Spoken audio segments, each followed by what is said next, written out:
The scream split the air before I even registered what had happened. My wife, Emily, staggered back, clutching her face. Her eyes squeezed shut, and her voice breaking into cries of pain. A sharp chemical sting hit my nose and throat. And in that instant I realized what Karen had just done. She stood there in the middle of our driveway. One hand planted on her hip like she owned the neighborhood. The other still clutching a small black canister of pepper spray. Her smug grin was the kind that made your blood boil like she thought she had just won some kind of sick contest. For a moment time froze. Neighbors half hidden behind curtains. A few brave enough to stand on their lawns staring, unsure if they should intervene. Emily's cries broke me out of shock. I rushed to her, guiding her toward the hose to flush her eyes, my heart pounding with fury and disbelief. Karen kept barking something about violating HOA bylaws and teaching your wife a lesson. But her words blurred into meaningless noise behind the sound of my wife's gasps for air. You have to understand, Emily isn't just my partner. She's the calm in my storm. The person who spent nights awake when I was too haunted by nightmares from my service overseas. The one who steadied my hands when the past threatened to consume me. Seeing her assaulted, blinded, and humiliated in front of our home was something I could never forgive. But I also knew in that moment I couldn't just explode. That's what Karen wanted. She wanted a fight. Something to spin into a story where we were the aggressors and she was the poor victim. I swallowed the fire in my chest and steadied myself. This wasn't going to end with fists or screams. This was going to end with truth, exposure, and a reckoning Karen couldn't wriggle out of. The police came too quickly. Almost like Karen had already called them in anticipation. She strutted forward, waving her arms dramatically as though she'd been the one attacked. She even had the nerve to fake a limp as the officers approached. They assaulted me. They threatened me. She shrieked, pointing at me with that ridiculous self-importance that had become her trademark. But then something shifted. A young officer, barely out of the academy, leaned down toward Emily as she sat on the curb with soaked clothes, her face red and swollen from the spray. He didn't see a threat, saw a victim. And he turned toward Karen with a different expression than she expected. This was the first crack in her armor. But it wasn't nearly enough. I knew her game. Karen had been waging small wars across this neighborhood for years, finding families for wind chimes, threatening lawsuits over lawn colors, even cutting down someone's Christmas lights because she claimed they violated HOA uniformity codes. People whispered their frustrations, but no one stood up to her. Not until now. Not after she crossed the line and laid hands spraying my wife. That night, after Emily was treated at urgent care and finally resting, I opened my laptop. If Karen thought she could keep twisting narratives, she was about to meet someone who understood records, evidence, and accountability. I had footage from my security camera crystal clear. High definition. The kind of footage that couldn't be twisted into a lie. It showed Karen striding into our driveway, pulling the canister out of her pocket like a weapon, and blasting Emily without warning. No provocation. No threat. Just cold aggression. I didn't release the footage right away. Instead, I sent it straight to the precinct with a full statement and medical documentation from Emily's injuries. But I also knew how tight Karen was with the HOA president, a man named Leonard who carried himself like a slick politician in a cheap suit. He had shielded her from consequences before, brushing off complaints as misunderstandings or neighborhood tensions. What he didn't know was that his fingerprints were all over a different mess entirely, one I stumbled across almost by accident. A week earlier, while reviewing HOA documents about property boundaries, I noticed irregularities in the financials funds labeled as maintenance expenses that didn't add up. I had flagged it, but put it aside. Now, with Emily's assault, I dug deeper. What I found was jaw-dropping. Leonard had been quietly funneling HOA money into a private landscaping business registered under his cousin's name. Tens of thousands of dollars had been billed for beautification projects that never happened. And guess who approved every one of those invoices? Karen. As head of the compliance committee, I realized then that this wasn't just about Emily. It was about an entire neighborhood living under the thumb of bullies who abused authority for personal gain. I decided it was time to bring the truth into the light. The confrontation came faster than I expected. The following weekend, Leonard and Karen organized an emergency HOA meeting, claiming it was to restore order after recent disturbances. I showed up with Emily, who refused to hide despite her lingering discomfort. The room was packed with neighbors, some curious, others visibly on edge. Karen walked in like a queen, chin high, her supporters buzzing around her. Leonard banged a gavel like he was presiding over Congress, calling for discipline and harmony. That's when I stood up. My voice didn't shake. I told them what had happened in my driveway. The assault. The lies. And then, with the push of a button, the footage played on the projector I had borrowed from a neighbor. Gasps filled the room as they watched Karen calmly lift her arm, spray my wife in the face, and smirk as Emily fell back. The silence that followed was suffocating. Even Leonard's face went pale. But I wasn't done. I flipped to the next slide scans of invoices. Bank transfers. Records connecting HOA funds to Leonard's cousin's account. Every number, every signature, every date was laid out. I told them this wasn't just about one attack.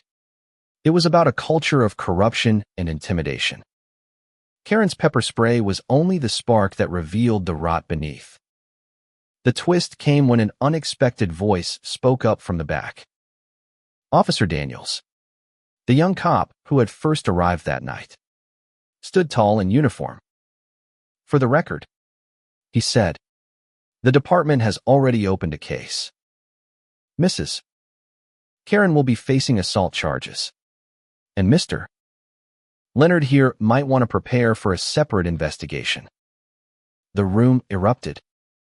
Some neighbors cheered. Others shouted. And Karen's face twisted into the mask of someone who realized the world she controlled was crumbling. The meeting hall became a battlefield without fists. But the silence before the storm told me everything had shifted. Karen's mouth opened and closed like a fish pulled from the water, her hands waving wildly as she tried to spin what everyone had just seen. That video is doctored. He's manipulating all of you. She screamed, her voice cracking. But the faces in the crowd no longer reflected obedience or fear. They reflected anger. Mothers pulled their children closer. Fathers crossed their arms with grim fury. Older couples shook their heads in disbelief. The myth of Karen as the neighborhood enforcer had just been shattered on a screen larger than life. Leonard tried to intervene, pounding his gavel so hard the handle cracked, sweat dripping down his temple. We must maintain order. None of this proves wrongdoing. He insisted, but his voice lacked conviction.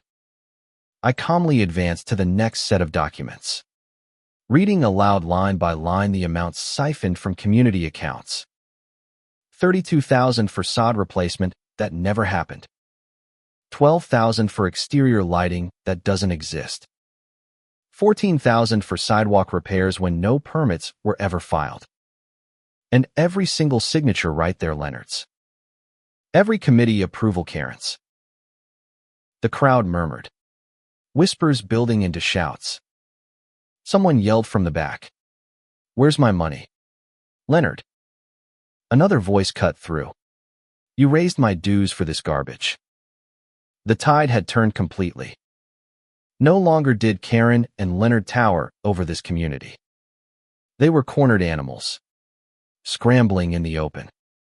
Karen lunged for the projector, perhaps desperate enough to destroy evidence right there in front of everyone. But before she could pull the plug, Officer Daniel stepped forward and stopped her hand mid-motion. The authority in his voice silenced the room. "Ma'am, touch that, and you'll be adding tampering with evidence to your charges." Her face, already red with panic, twisted further, and for once in her reign of petty terror, she backed down, trembling. It was Emily who rose then, her voice still hoarse from the chemical burns, but steady with resolve. "You can try to erase what you did to me, Karen, but you can't erase the truth. You thought you could silence people with fear. But now everyone has seen what you really are." The room thundered with applause, not the polite kind, but the raw kind that comes from people finally freed of a chain they didn't even realize was weighing them down.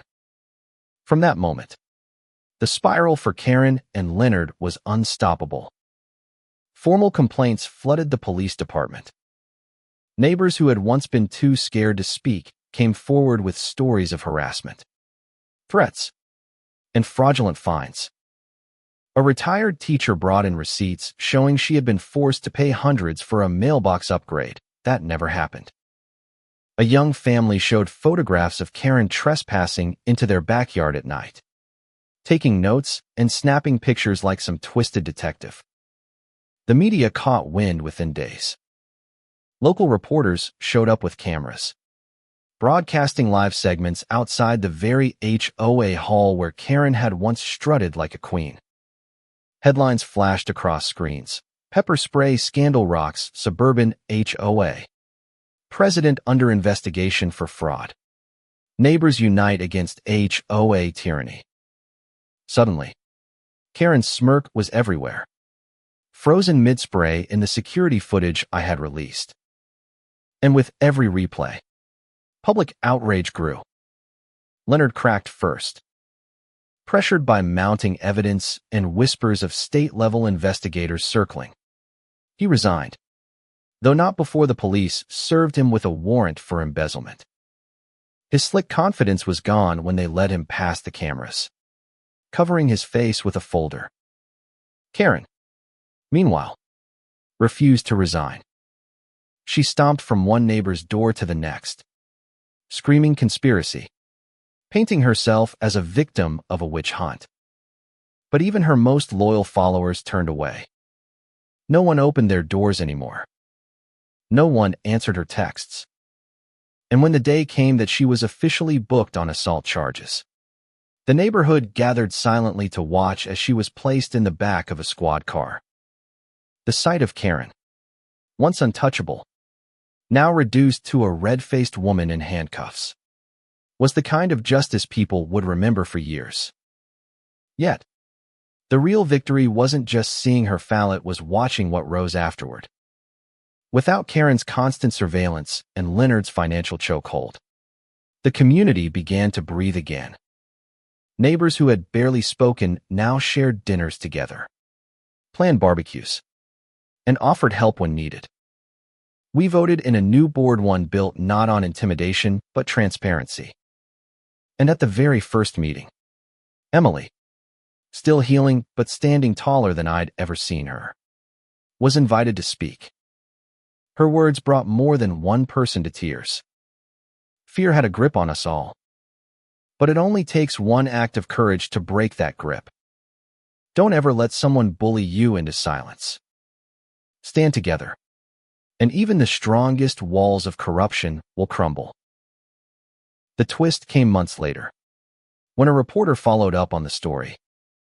They discovered that Leonard's cousin, the man listed on all those fake invoices, had quietly fled the state. His accounts were frozen, and authorities were building a larger case that could involve federal charges. Karen, meanwhile, had tried to appeal her case but failed miserably, leaving her with a criminal record that barred her from ever holding another HOA position again. Her reign was over, not just in our neighborhood, but anywhere she tried to slither into.